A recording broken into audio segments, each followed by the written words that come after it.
世界8大怪异的遗体处理方式都有哪些？你知道吗？有粉丝私信老黑，咱们中国人都喜欢土葬，而且还要摆宴吃饭热闹之后再给人下葬。其他国家人死后遗体也是下葬吗？所以今天老黑就带大家一起来了解一下不同的遗体处理方式，全程高能，将会颠覆你的认知。一、餐具葬，把遗体烧成骨灰已经是非常常见的遗体处理方式了，但是在国外有一位叫做贾斯汀·克罗的艺术家，他给人处理遗体的方法是将人的骨灰碾成粉末之后，跟粘土、龟石等粉末混合在一起，将混合出来的粉末涂在事先做好的陶坯上，然后再像正常制造陶器一样放进窑里高温烧，做出来的碗、杯子、盘子甚至烛台等。这种处理遗体的方式说是为了和逝者以另一种方式参与亲人的生活。如果是你敢用这杯子喝水吗？二、水焚葬，这是在美国、加拿大、英国等地特有的一种遗体处理方式，听这名字很高大上，简单来说其实就是把遗体给炖了，但可不是像炖菜一样用热水炖，而是用氢氧化钾炖。先将遗体放到一个可生物降解的袋子里，然后再放到一个装有水和氢氧化钾混合液体的特制容器中，最后温度升到160度，遗体就这样在里面被煮4个小时左右，最后只剩下一点尸骨。这点尸骨家属可以要求制成骨灰带回家，也可以交给工作人员处理掉。但除了这些，还有更加怪异的处理遗体方式在后面。世界8大奇葩的遗体处理方式。三、冰葬，这是韩国新兴的一种葬礼方式，人死后先将遗体放到零下18摄氏度的冰柜中，然后再放入零下196摄氏度的液氮，在这种极其低温的液氮作用下，遗体很快就会脱水，变得又干又脆。这个时候再打开超声波，一下就能将遗体震得粉碎，变成了湿粉。这些粉末家属可以打包带走进行下葬，听起来就跟火化骨灰差不多，但据说不会对环境造成污染，只不过价格也不便宜就是了。四、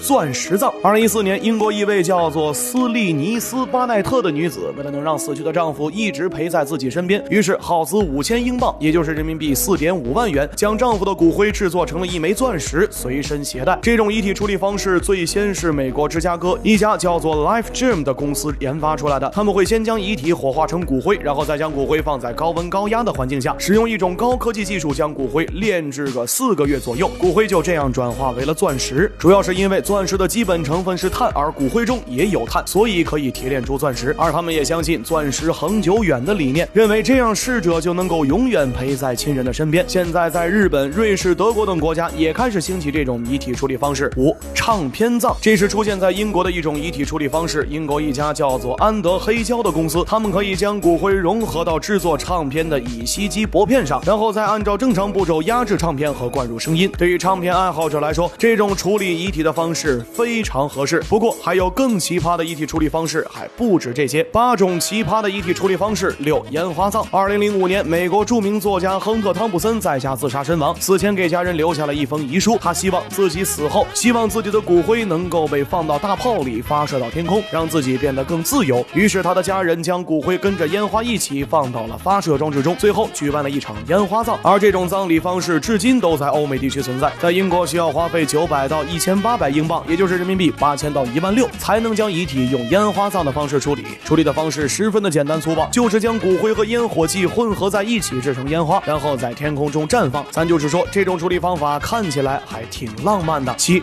化葬，这种处理方法出现在美国，是美国密苏里州一名32岁的艺术家伊迪·布朗发明出来的。只要将骨灰交给他，他会把骨灰和颜料用胶水和树枝混合在一起，然后还能按照亲属的要求在颜料中加入逝者生前最爱的元素，再用这些颜料画出逝者生前的样子。这种遗体处理方法就好像是让死去的人以画作的方式重生了。8、暗胶葬，这国外有一个叫做国王暗胶的遗体处理项目，参与这个项目的死者会在遗体火化成为骨灰之后，被制作成珊瑚、海星等一些海洋生物的模型，然后将其投入大海，在海底他们的骨灰会被鱼类吞食掉，或者成为鱼类的产卵地。那么你觉得哪种遗体的处理方式最好呢？我是老黑，你不知道的小知识都由我来告诉你，欢迎评论、私信轰炸，咱们下期再见。